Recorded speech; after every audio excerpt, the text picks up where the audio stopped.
Cometí muchos errores, es verdad. Fallé. De ellos estoy totalmente arrepentido. Jamás mandé a matar a Alicia, jamás. En junio de 2009, el Perú despertó con una noticia que paralizó al país. Una de las voces más queridas del folclore nacional había muerto. Su nombre era Alicia Delgado, y en cuestión de horas, su historia dejó de ser musical para convertirse en uno de los casos judiciales más impactantes y polémicos del país. En el plano policial, el folclore nacional está de duelo. La cantante Alicia Delgado fue hallada muerta en su departamento, con evidentes signos de haber sido apuñalada. Familiares y amigos del artista lamentaron su partida. Alicia Delgado, conocida como la princesita del folclore, no era solo una cantante con más de 30 años de carrera, era un símbolo del folclore andino en Lima, una voz que representaba a toda una generación que gracias a la música logró abrirse camino donde antes no era escuchada. Pero el 24 de junio ese legado quedó en silencio. Su cuerpo fue hallado sin vida en su residencia de Surco, y lo que al inicio parecía una tragedia repentina, pronto se convirtió en algo mucho más inquietante. Su muerte, rodeada de dolor, sospechas y escándalo, sacudió a millones de seguidores y marcó el inicio de una historia que el país jamás olvidaría. Pero lo más impactante llegó cuando los especialistas comenzaron a revisar la escena, y no pasó mucho tiempo para que las dudas se convirtieran en certeza. Las pericias forenses fueron claras desde el inicio. No se trataba de un accidente ni de una muerte natural. Todo apuntaba a una sola conclusión: había intervención de un tercero. En medio de las primeras diligencias, un detalle encendió las alarmas en la policía. Pedro César Mamanchura, chofer y hombre de confianza del artista, no aparecía en ningún lado, y no era lo único. También faltaba el vehículo, dinero en efectivo y algunas joyas, lo que hacía la sospecha inevitable. Mamanchura, un ex militar que trabajaba como empleado y asistente de la cantante en distintas actividades, pasó rápidamente a ser el principal objetivo de la búsqueda. Su fuga hacia el norte del país agravó aún más el panorama, hasta que el 27 de junio, apenas 3 días después del hallazgo del cuerpo, fue encontrado en Tumbes, justo cuando intentaba cruzar la frontera hacia Ecuador. ¿Quién ha sido?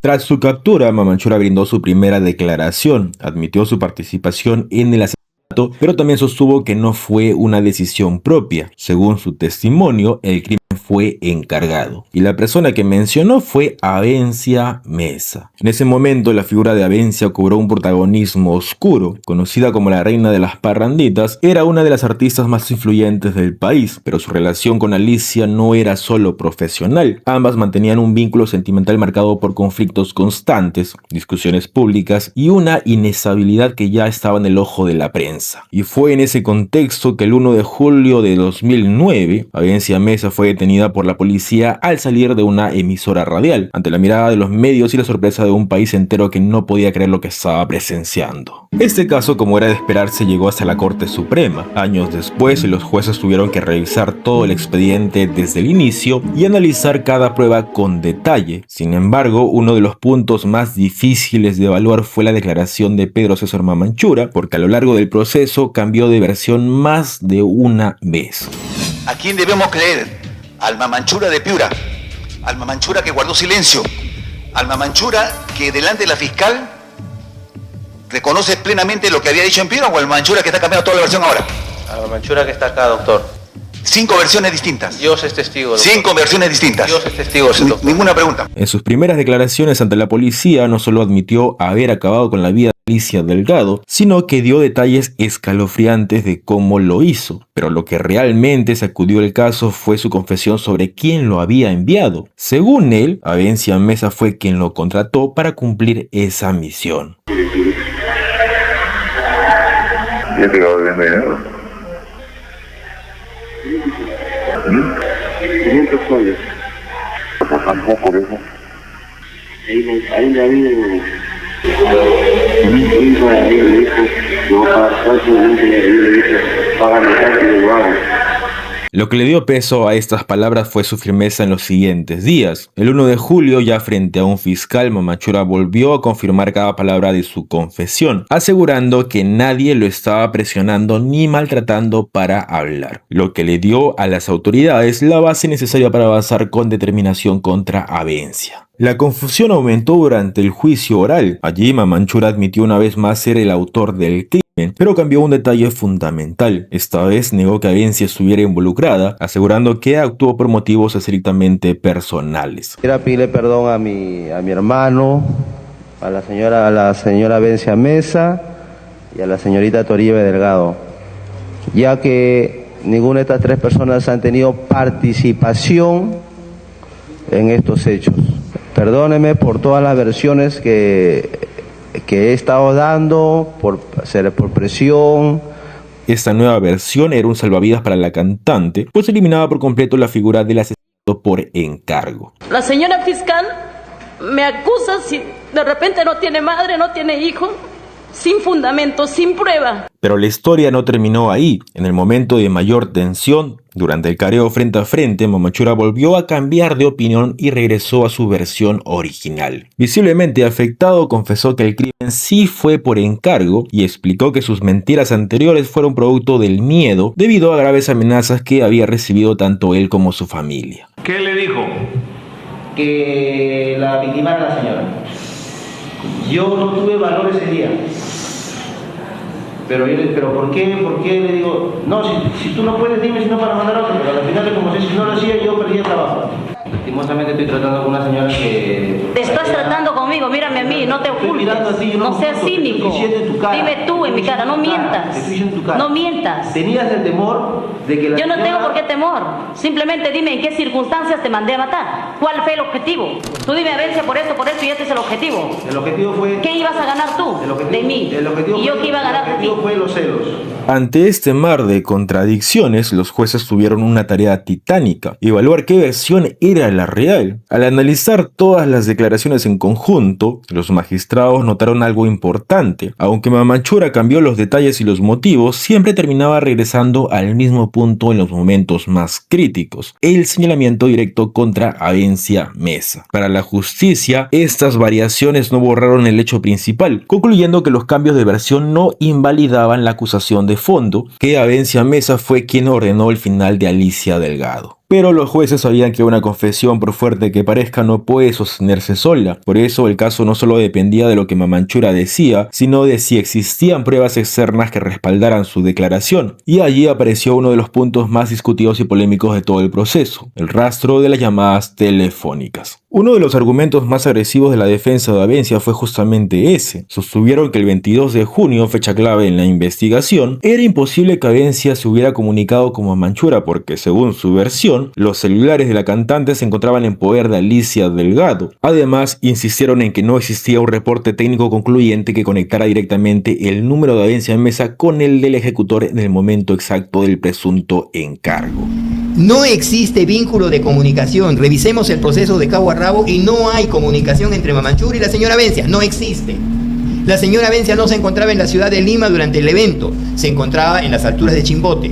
No había fuente de llamada telefónica porque, lamentablemente, en esa época todavía no teníamos las famosas antenas que ahora nos vinculan a través del satélite. No se pudo jamás. Todos los informes telefónicos no señalan una sola conversación o comunicación, porque no se conoce el contenido, entre Mamanchura y Avencia. Sin embargo, los jueces no aceptaron este argumento. Para la Corte Suprema, que no existiera un registro técnico no significaba que la comunicación no hubiera ocurrido. En su análisis señalaron que en un plan de este tipo es común el uso de teléfonos de terceros o cabinas públicas para no dejar rastro. Incluso cuando Mamanchura no pudo recordar con exactitud todos los dígitos del número al que llamó, los jueces consideraron que sus coincidencias parciales eran razonables dado el tiempo transcurrido y la presión del momento. Pero el punto de quiebre para la defensa vino con lo que el derecho llama reglas de experiencia. La Corte Suprema razonó que una empresaria con una actividad económica tan intensa como Avencia Mesa no se queda incomunicada solo por no tener sus equipos personales. Siempre tiene medios para acceder a otros teléfonos. Es más, los jueces lanzaron una interpretación debatible. El hecho de que ella no tuviera sus celulares ese día podía no ser una coincidencia, sino una maniobra estratégica para poder crear una imposibilidad aparente de contacto y así tener una excusa perfecta a futuro.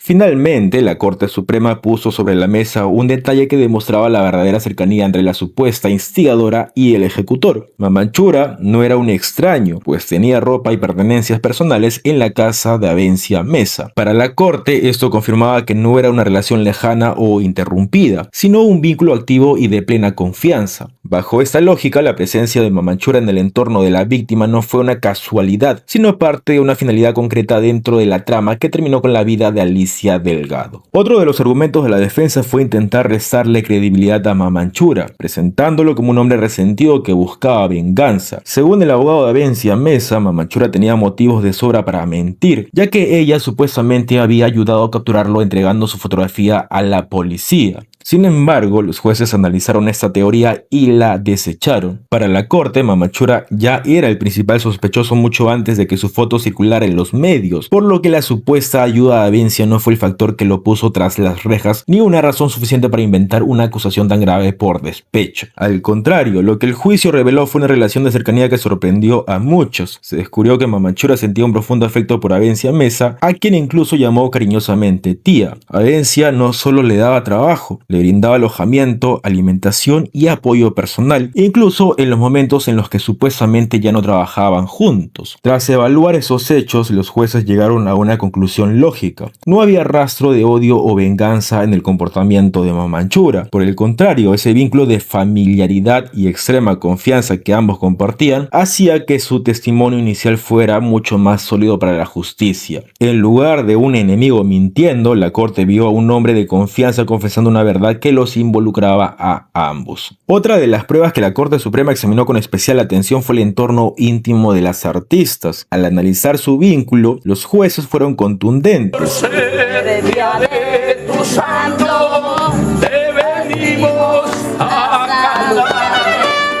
Tómalo, por favor. Ay, ábrelo, Para que no me tomes. No, lo voy a guardar. No, ábrelo. Lo voy a guardar.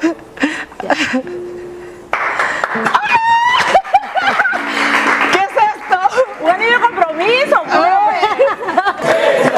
No era una relación común, sino una convivencia marcada por la violencia, celos extremos y agresiones que persistían incluso tras la ruptura. La corte calificó esta unión como tormentosa y peligrosa, basándose en un perfil psicológico revelador. Los informes indicaron que Avencia Mesa reaccionaba con violencia ante situaciones hostiles, un rasgo coherente con sus antecedentes por lesiones en agravio de terceros y de la propia Alicia. Para la corte, el móvil se alimentó de un interés sentimental activo. Esta fijación emocional fue el caldo de cultivo para el desenlace. Según la corte, el detonante final ocurrió cuando Avencia supo a través de Mamanchura que Alicia había iniciado una relación con su arpista, Miguel Salas. Esta noticia desató en ella celos desmedidos, acelerando un plan que para los jueces ya no tenía vuelta atrás. Esta conclusión no se basó en rumores, sino en un peligro real que Alicia intentó documentar. Antes de morir, Alicia había decidido denunciar formalmente a Avencia y como medida de protección guardaba pruebas comprometedoras, el expediente original de un proceso por lesiones en Ancash y 2 pistolas propiedad de la cantante. A esto se sumó el registro de una agresión física ocurrida el 22 de mayo de 2009, apenas un mes antes del crimen, que evidenciaba su deseo desesperado de terminar la relación. La prueba más devastadora de este miedo fue el video grabado por la propia Alicia, un testimonio donde describía el peligro que corría, convirtiéndose en una voz que clamaba justicia más allá de la vida.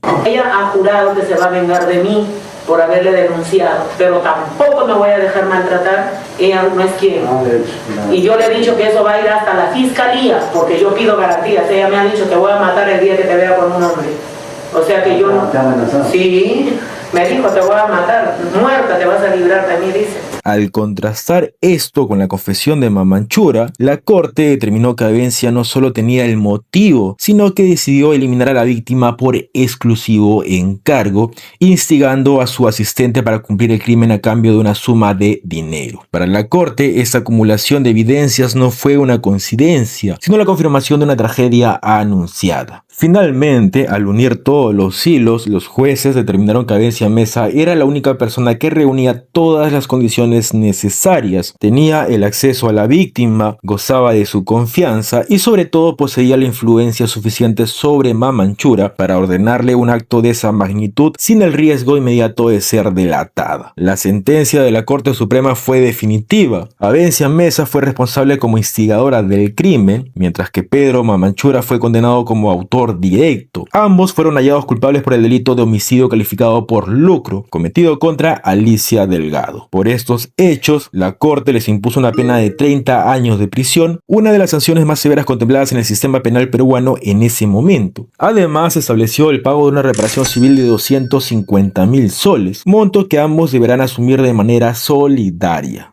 Con el paso de los años, ambos cumplían su condena tras las rejas, pero algo que resultaba difícil de explicar era la postura de Abencia. Ella seguía manteniendo con firmeza su inocencia. Voy a asumir mis errores porque de una u otra forma he cometido el error. Tal vez a Alicia le maté en vida porque le jugué con sus sentimientos. Tal vez a ella le maté en vida porque fallé como pareja. Cometí muchos errores, es verdad, fallé. De ellos estoy totalmente arrepentido. Jamás mandé a matar a Alicia, jamás. Fue así que en 2009, 10 años después del crimen, su defensa, mediante un habeas corpus, logró que el Tribunal Constitucional revisara nuevamente el caso, bajo el argumento de que los jueces que la sentenciaron habían cometido errores graves. Es más, yo quisiera señalar que es mucho más grave, porque no solamente es que no hay corroboración, sino que hay desmentido. El coimputado dice que Abencia Mesa lo contrata por teléfono el 17 de junio del año 2009. Y se demuestra que los teléfonos de Abencia Mesa estaban en poder de Alicia Delgado. Y entonces se desarrolla un razonamiento que es espeluznante de parte de la Sala Suprema, porque dice que no se puede descartar que haya usado otro medio y que se haya comunicado en otro día. Segarra Marín contra Perú ha establecido que ese tipo de razonamientos son inconvencionales.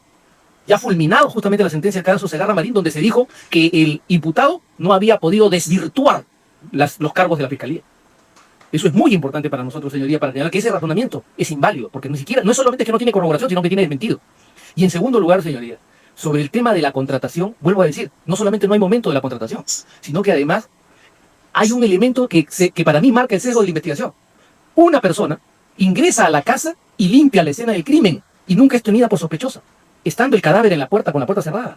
Y cuando le preguntan, dice, no, es que se molestaba cuando la despertaban, pero la señora estaba desaparecida 2 días. ¿Quién llega a la casa de su hermano, encuentra cuchillos con sangre, encuentra las cosas botadas, ve el cuarto de su hermano cerrado y limpia la escena del crimen?